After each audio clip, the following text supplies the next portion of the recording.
un gusto recibirte, Natalia. ¿Cómo Un andás? gusto, Guille, ¿cómo andás? ¿Todo bien? Bien. Es la última vez que vamos a compartir espacio, así que vamos a hacerlo lo mejor Se te posible. va a extrañar. Bueno, muchísimas gracias. La semana que viene ya vas a estar con el Tincho por acá, pero ahora, bueno, son otros temas los que nos convocan, no los sentimentales, sino este coloquio internacional. Pensar las derechas en América Latina, como decíamos antes, lo organizó el Grupo de Estudios Históricos sobre Derechas en Uruguay, en el Centro Cultural de España.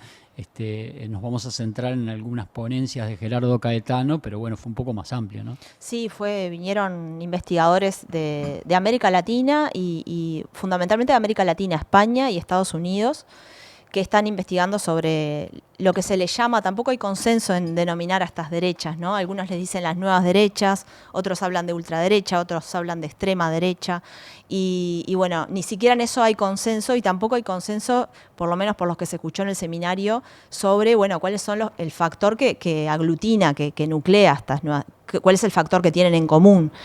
Se habló, por ejemplo, del antiglobalismo, de estas nuevas derechas, pero bueno, esa es también una discusión académica, y ahí está bueno mencionar, Guille, porque si bien vamos a escuchar algunos fragmentos de lo que dijo Gerardo Caetano, que lo vamos a escuchar porque él es muy buen comunicador y sintetiza muy bien y utiliza conceptos a veces bastante contundentes, entonces desde el punto de vista de la comunicación es interesante, pero en realidad hablaron otros académicos, y hay investigando estas derechas, hay otros académicos, politólogos, historiadores en Uruguay.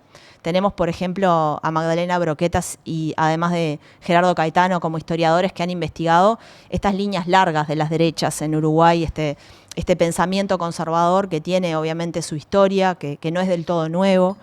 Y también tenemos politólogos que están investigando esto, como Camilo López Burián, como Marcela Schenk, Paulo Rabeca. Marcela y Paula han investigado la cuestión más cultural en algunos momentos, y Camilo esta cuestión de redes transnacionales, Camilo López, las redes transnacionales de las derechas, es decir, que hay mucho pensamiento e investigación. Nosotros vamos a hacer una cuestión muy acotada, quería aclarar eso simplemente, pero nos va a servir un poco escuchar, la propuesta es escuchar algo de lo que dijo Gerardo Caetano el viernes en la mesa de cierre del coloquio, que también, dicho sea de paso, si a alguien le interesa mirar las mesas completas, está todo disponible en el YouTube del Centro Cultural de España, así que lo pueden mirar ahí. Vamos a escuchar solamente algunos fragmentos, y el primero, vamos a ver lo que dice Gerardo y con qué lo conectamos. Si nosotros partimos de un diagnóstico razonable, debemos decir que en Occidente, en Europa, en América Latina, en Norteamérica, hay un corrimiento hacia las derechas. Los electorados se han corrido hacia las derechas, y hay expresiones de derecha, bueno, que no hubiéramos imaginado hace 10 años. Gerardo ahí menciona algo que él también después problematiza, ¿no? Porque esta cuestión de pensar que siempre estamos ante una novedad, y la mirada de los historiadores siempre alerta de que, bueno, nada es del todo novedoso, ¿no? Pero por otro lado, él dice, hay expresiones que nunca vimos antes, y hace una afirmación que tiene que ver con que los electorados se han corrido hacia las derechas.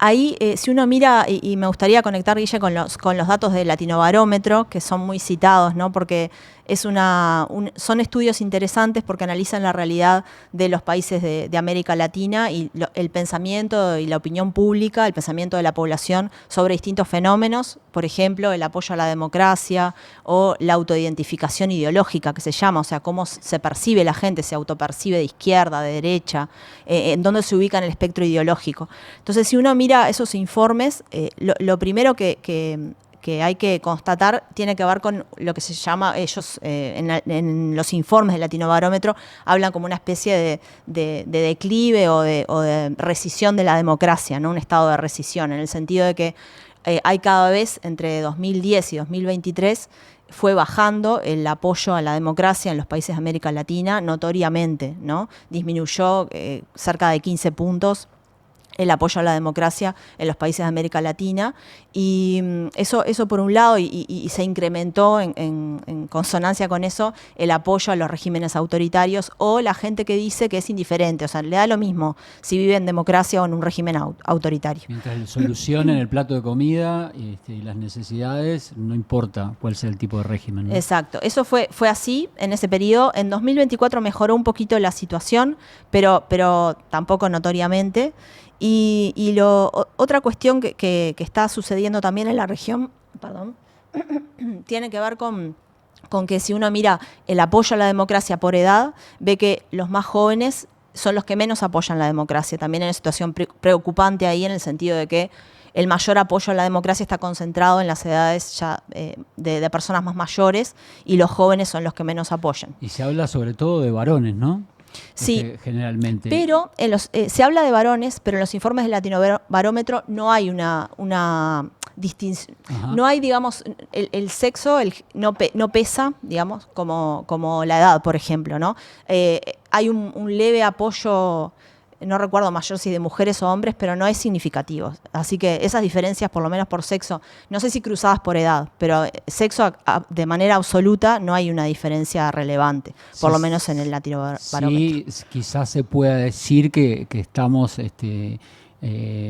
quizás por primera vez a una generación joven que es más reaccionaria que sus padres, sí, ¿no? Sí, eso es muy coincidente en varios estudios. Por ejemplo, algunos que se hicieron en Estados Unidos con jóvenes estadounidenses, varones que son más conservadores desde el punto de vista cultural que los adultos varones mayores, ¿no? De generaciones anteriores. Eso es bastante coincidente en varios estudios. Es interesante analizar por qué está pasando. Pero después, si uno mira, por ejemplo, en el caso de Uruguay, siempre Uruguay está como mejor posicionado en estos temas que otros países de la región en términos del apoyo a la democracia, pero hay algunos datos preocupantes. Si uno mira la evolución, por ejemplo, 2020-2023 del apoyo a la democracia en Uruguay, primero perdió puntos, o sea, perdió cantidad de personas que apoyan a la democracia en Uruguay. Es de los países que más perdió. Bajó 4 puntos en ese apoyo a la democracia, de los que más bajó, y al mismo tiempo en los países que más aumentó la indiferencia ante los regímenes. Uruguay es el cuarto país, después de Guatemala, Costa Rica y Venezuela, donde la población aumentó más la cantidad de gente que es indiferente ante el régimen que tiene. No le importa si es una democracia, si es una dictadura, o si es un régimen autoritario en general. Entonces, bueno, tenemos algunos datos preocupantes, y si uno mira lo que decía Caetano, que tiene que ver con el corrimiento a la derecha, efectivamente desde 2020 ha habido un corrimiento a la derecha de los electorados en América Latina. En Uruguay es muy notorio a partir de 2020 ese corrimiento a la derecha, y después en 2024 podríamos decir que hay un leve aumento de la cantidad de gente que se autopercibe de izquierda, pero no es demasiado significativo, ¿no? En realidad se ha mantenido ese corrimiento a la derecha que se inició en 2020, se mantuvo en 2023 y 2024, como decía, con algún cambio en 2024. Bueno, vamos a escuchar esto respecto a el corrimiento a la derecha de los electorados. Vamos a escuchar otra de las cuestiones que decía Caetano en esa mesa del viernes en el Centro Cultural de España. Yo no podría entender qué es lo que está pasando con el comportamiento electoral de la zona noreste del Uruguay, la frontera con Brasil, si no estudio a fondo ya no lo que pasa en Brasil, país continente, sino lo que pasa en el sur de Brasil.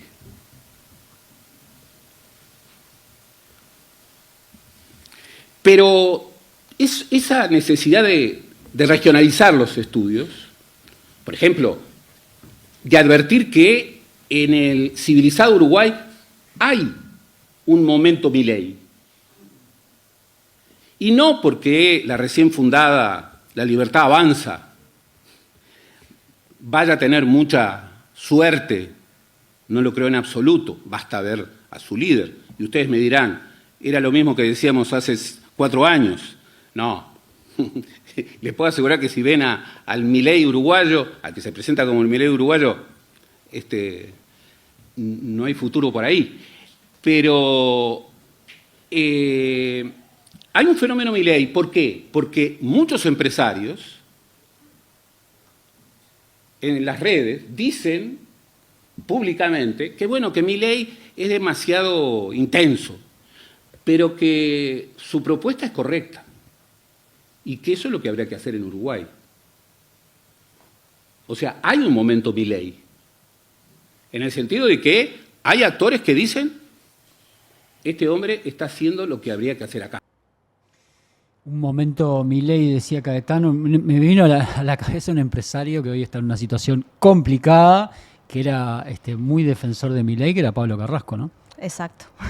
Bueno, ahora cayó en desgracia, pero sí, durante mucho tiempo fue como parte del statu quo. Y acá tenemos que dividir quizás dos aspectos, ¿no? Por un lado, vamos a enfocarnos entonces en lo que dice Caetano respecto al momento Milei o más en general, a cuál es la incidencia de estos pensamientos de las nuevas derechas, para no calificarlas como extremas o ultras, de las nuevas derechas en Uruguay. Y ahí hay investigaciones interesantes que están haciendo y que hicieron algunos politólogos uruguayos, por ejemplo, Marcela Schenk y Paulo Rabeca, investigaron la presencia de estos pensamientos, como se podría decir, de extrema derecha o de las nuevas derechas, característicos de las nuevas derechas, en la parte cultural, ¿no?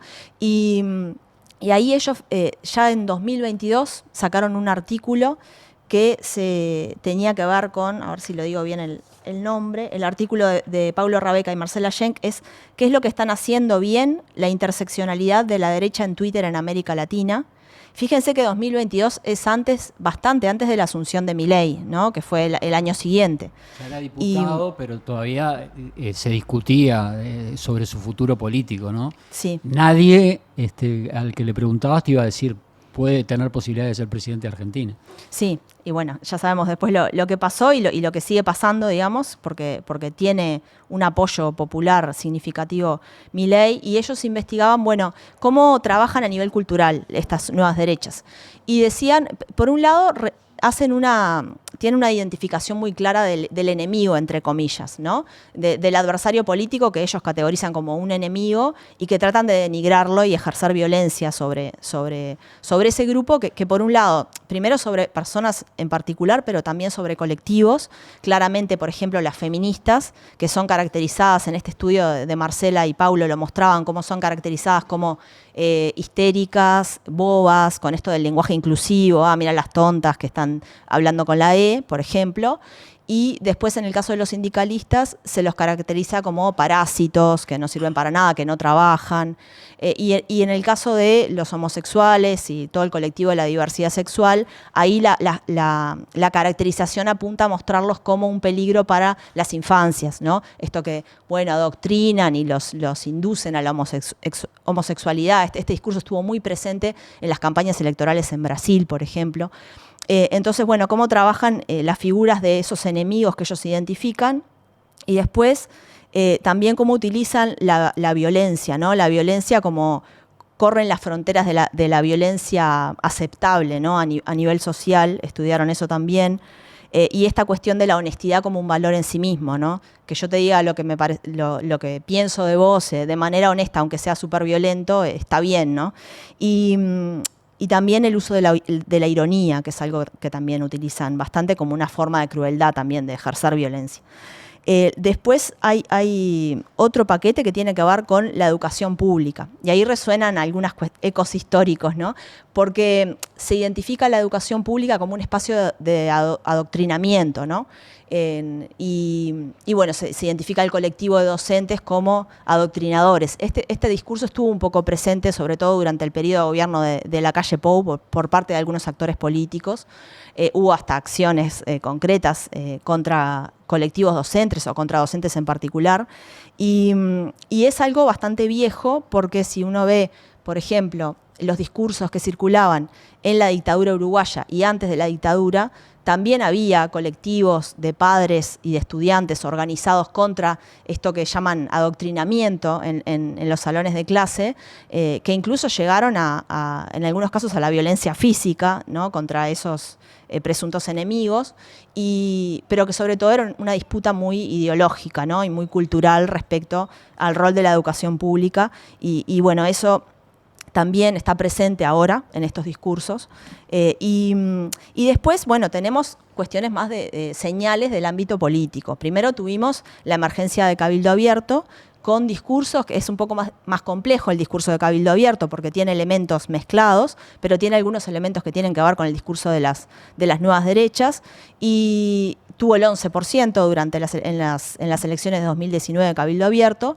Después está el surgimiento de Gustavo Salle, que algunos autores como Camilo López Burián, que estudia las nuevas derechas, lo caracteriza como un actor de extrema derecha y le llama rojipardo, ¿no? Que tiene algunas características como, por ejemplo, el conservadurismo cultural, a nivel cultural, y el antiglobalismo, que lo emparentan con las nuevas derechas. Bueno, Salle ocupa una banca en el Parlamento hoy. Y lo más novedoso, digamos, este año fue el surgimiento de La Libertad Avanza, que se sumó a otro grupo de extrema derecha, que es Plataforma por la Libertad. Y el surgimiento de La Libertad Avanza, el lanzamiento, liderado por...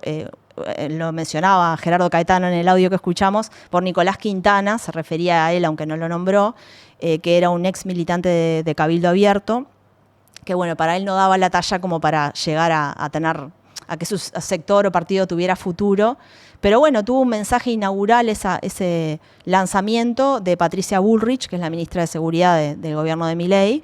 Y después tuvo un apoyo de una diputada muy conocida del mundo libertario argentino, que fue Lilia Lemoine, también en redes sociales, hubo como un video también. Sí, y si uno mira los discursos, bueno, muy conectados, el propio Nicolás Quintana dijo que se habían inspirado en Agustín Laje, por ejemplo, que es el que escribió el libro negro de la nueva izquierda, que básicamente apunta, o la tesis central es que esta izquierda, antes, bueno...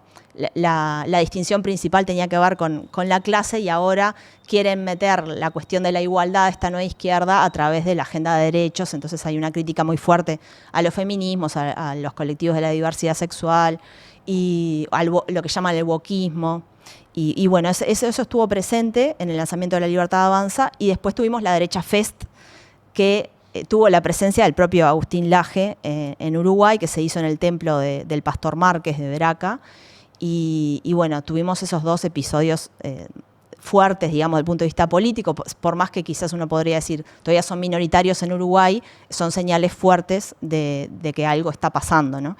Todavía no sabemos muy bien qué. Vamos a escuchar ahora el último audio de Gerardo. Para entender a estas nuevas derechas hay que ver con foco muy, muy, muy importante qué ha pasado con las izquierdas. Porque yo, para entender la emergencia de estas derechas, tengo que remitir a qué pasó del otro lado. Y en verdad, muchas veces, esa clave, qué pasó en la otra punta de esa relación, es definitoria, es definitoria. Por ejemplo, en Uruguay ahora, sí, en Uruguay ahora no se puede hablar de impuestos. No se puede hablar de impuestos. Ni siquiera del impuesto a los más ricos, al último percentil, o al primer percentil en realidad. No se puede hablar de impuestos. Y quien más lo proclama es el gobierno de izquierda. Algo pasó. Algo pasó. Y eso tiene que ver con hegemonías ideológicas. Es interesantísimo eso que decía al final, que bueno, que lo conversábamos de alguna manera con Betiana Díaz, y que bueno, tiene que ver con estas tensiones que se empiezan a vivir dentro de la fuerza política de izquierda, tanto del partido como del gobierno en sí, ¿no? Sí, ahí, bueno, Gerardo Caetano hablaba tiene que ver con hegemonías. Yo creo que también tiene que ver, y bueno, de hecho Betiana Díaz lo decía recién, con internas, ¿no? Claramente de la coalición de izquierda, del Frente Amplio. Pero bueno, más allá de eso, me gustaría centrarme en la otra parte de lo que decía Gerardo Caetano, que es que se habló bastante en el seminario, en el coloquio, que tiene que ver con esta dimensión relacional de izquierdas y derechas, ¿no? Para entender qué está pasando, por qué pasó esto de las nuevas derechas y la emergencia y la hegemonía en algunos ámbitos de este pensamiento, tenemos que entender qué pasó con las izquierdas. Y esto, para cerrar nomás, Guille, conecta muy bien con el libro de Vania Marcarián y Aldo Marquesi, dos historiadores, que se lanzó la semana pasada y que creo que ustedes van a tener en la Diaria Radio la presencia de ellos esta semana, ¿no? Sí, El tiempo no para. El tiempo no para, se llama. Y justamente ellos plantean, por un lado, bueno, discutir nuevamente cuáles, y con una clave histórica, ¿no?, los proyectos de izquierda y su vigencia y los futuros posibles. Y ellos hablan bastante de las nuevas derechas en el libro, pero dicen que tanto hablar de las nuevas derechas de alguna manera dejó como una especie de espacio de vacancia en la reflexión sobre las izquierdas, ¿no? En este contexto donde las izquierdas aparecen como resistiendo este embate, en algunos casos embate autoritario, en algunos casos embate de la emergencia de estas nuevas ideas que polemizan con el pensamiento de izquierda, dejó de alguna manera una vacancia respecto a, qué están haciendo las izquierdas frente a todo eso. Y ahí hay posiciones distintas. Escuchábamos recién a Gerardo Caetano sugerir que quizás la moderación no era un buen camino, ¿no? Yo por lo menos lo interpreté así con esto de que no era un buen camino para lidiar en este contexto con estas nuevas derechas. Pero bueno, eso es una discusión también a la interna de la izquierda en ese caso. Y bueno, dejamos planteada esta pregunta también para hacérsela a Aldo y a Vania cuando nos visiten. Sí, y mañana, por ejemplo, también se la podemos hacer a Mauricio da Rosa, que viene a hablar específicamente del impuesto. Tiene una visión bastante crítica sobre algunas respuestas que da el gobierno en cuanto a la posibilidad de establecerlo o no establecerlo. Pero bueno, serán temas para más adelante. Natalia, un gusto, estos 3 encuentros que nos tocaron. Así que se repetirán quizás en algún momento, pero gracias por haberte arrimado hoy. Y el lunes que viene volverás, en este caso con Martín. Un gusto, Guille.